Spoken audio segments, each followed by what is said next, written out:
আসসালামু আলাইকুম। আপনার মোবাইলে যদি কোনো কল আসে, এই কলগুলোর মধ্যে ২ টা নাম্বার থেকে যদি কল আসে, যদি আপনি রিসিভ করেন, তাহলে কিন্তু আপনার মোবাইলের যাবতীয় তথ্য একটা হ্যাকার চক্র নিয়ে নেবে। আপনি টের পাবেন না।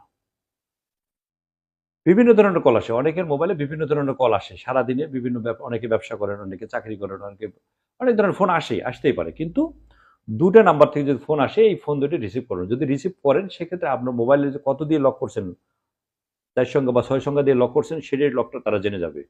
ইভেন আপনার মোবাইলে যদি প্যাটার্ন লক থাকে, সেটাও তারা জেনে যাবে। কত দিয়ে প্যাটার্ন, কি প্যাটার্ন করেছেন, সেটাও তারা জেনে যাবে।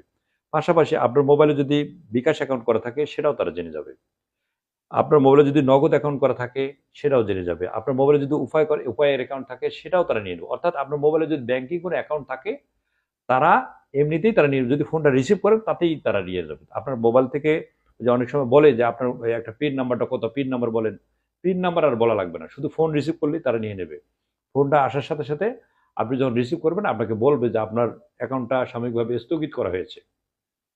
আপনার অ্যাকাউন্টে যে টাকাটা আছে, এই টাকাটা আপনি সাময়িকভাবে স্থগিত করা হয়েছে, আপনি টাকাটা লেনদেন করতে পারবেন না।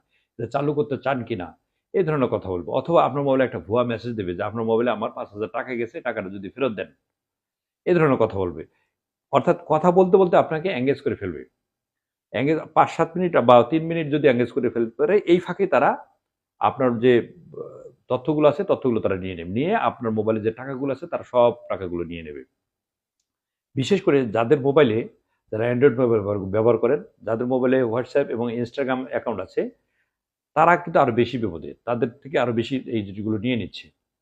আমরা একটু সচেতন হওয়া দরকার, একটু সতর্ক হওয়া দরকার। এই ভিডিওটা বাংলাদেশ এবং প্রবাসী যারা আছে, সবার জানা দরকার। প্রত্যেকটা লোকের জানার দরকার যে কোন ফোন থেকে কল আসলে, মানে কোন কল থেকে কল আসলে এই কলটা রিসিভ করা যাবে না, এটা সবারই জানা দরকার।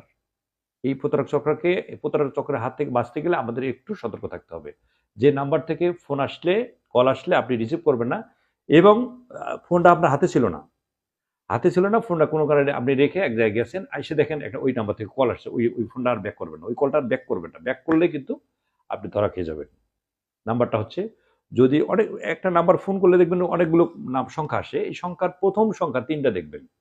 ১ম সংখ্যাটা একটা প্লাস থাকবে, তারপরে ২ টা 9 থাকবে। এই ধরনের, তারপরে আরো অনেক সংখ্যা আছে। এই নাম্বার থেকে যদি কল আসে আপনার মোবাইলে, আপনি দেখেন, দেখে রিসিভ করবেন না। এই ধরনের রিসিভ করলে আপনি বিপদে।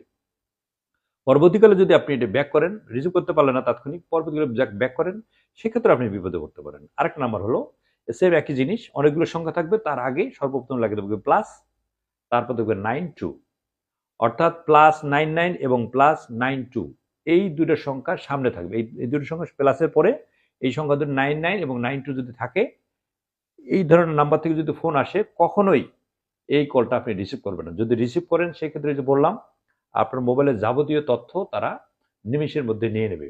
আপনাকে ফিড নাম্বার দেওয়া লাগবে না। আপনার বলবে না এই যোগ করেন, সেই যোগ করেন, কোনো কথা বলা লাগবে না। শুধুমাত্র মোবাইলে কথা বললে, এই কথা বলার ফাঁকে, ফাঁকে তারা এটা নিয়ে নেবে।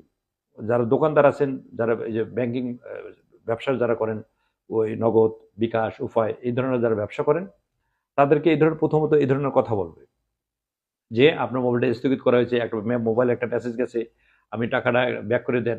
আপনি এই নাম্বার থেকে একটা ফোন দেন, একটু ফাঁকে যান। এই গত পরশুদিনের একটা ঘটনা, আমার থানায় আসছিল একজন, সেম এক কাহিনী। অনেক কাহিনী আমরা শুনে আসছি, কিন্তু এখন এই যেটা হচ্ছে, এটা নতুন একটা কাহিনী। নতুন একটা হ্যাকার চক্র এই মানে এই কাজটা তারা করে আসতেছে। নতুন একটা হ্যাকার চক্র এই কাজটা করে আসতেছে যে, এই আপনার পিন নাম্বার দেওয়া লাগবে না। শুধুমাত্র ফোনে কথা বললেই হবে, অথবা তার ফোনটা রিসিভ করলেই হবে, অথবা পরে যদি আপনি ডায়াল করেন, সেক্ষেত্রে আপনার সমস্যা হবে। কাজেই আমি মনে করি, বাংলাদেশ এবং বাহিরে, দেশের বাইরে যারা বাংলা ভাষাভাষী মানুষ আছেন, আমি তাদের কাছে বিনীত অনুরোধ থাকবে, যারা মোবাইল ফোন ব্যবহার করেন, অবশ্যই, অবশ্যই এই জিনিসটা অবশ্যই সবাইকে শেয়ার, নিজে তো করবেনই, পাশাপাশি আপনি এই ভিডিওটা শেয়ার করে দিবেন, যাতে আপনার শেয়ারের মাধ্যমে আপনার ফেসবুকে অনেক ফ্রেন্ড আছে। তারা একটু জেনে গেল, তারা আপনার মাধ্যমে উপকার হলো। আপনি বাইরে থাকেন, বাড়ির বাইরে থাকেন। আপনার ফ্যামিলির যারা সদস্য, তারাও আপনার সদস্য, তাদেরকে আপনি শেয়ার করলেন। যদি মোবাইল না থাকে, কারো কাছে যদি শুনে থাকেন, এই গল্পটা যদি কারো কাছে শুনেন, সেটাও একটু চায়ের দোকানে একটু আলোচনা করলেন। একটু বন্ধুদের সাথে আড্ডা করতেছেন, এই গল্পটা তাদের সাথেও শেয়ার করবেন। সহজ একটা জিনিস। সহজ একটা কথা, এই কথাটা জাস্ট একটু শেয়ার করবেন। তাহলে আপনার শেয়ারের মাধ্যমে সেটা মোবাইলেও শেয়ার করতে পারেন, মুখেও শেয়ার করতে পারেন। তাহলে হবে কি? আপনার এই শেয়ারের মাধ্যমে, মুখের কথার মাধ্যমে অথবা মোবাইলে শেয়ারের মাধ্যমে তার একটু উপকার হবে।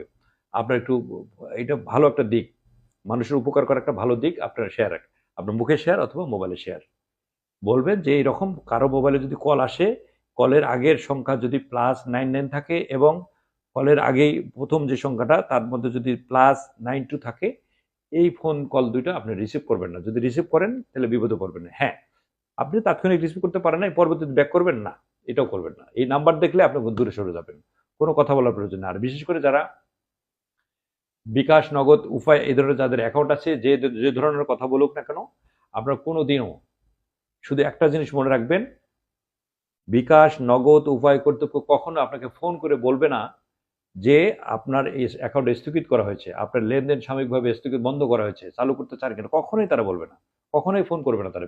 এই কর্তৃপক্ষ, এটা আপনারা জানেন, শোনেন, তারপরে এই ভুলগুলো করে থাকেন। এই ভিডিও যদি মাথায় রাখেন, আপনি ভিডিওর কথাগুলো যদি বুঝে থাকেন, যদি মনে পড়ে এই ধরনের ফোন আসার সাথে যদি মনে পড়ে আমার কথাটা, আমার মনে হয় আপনি এখানে থেমে যাওয়া উচিত। প্রচুর শেয়ার করা দরকার, প্রচুর জানাজানি করা দরকার। নতুন এই হ্যাকার চক্রের হাত থেকে আমাদেরকে বাঁচার জন্য একটু সতর্ক থাকা দরকার, একটু সচেতন হওয়া দরকার। আমি যদি একটু সতর্ক থাকি, একটু সচেতন থাকি, নিরাপদ থাকতে পারবো। আপনার আমার সতর্কতা আপনাকে আমাকে নিরাপদ রাখবে। যে যেখানে আছেন ভালো থাকবেন, সুস্থ থাকবেন, নিরাপদে পথ চলবেন। আসসালামু আলাইকুম।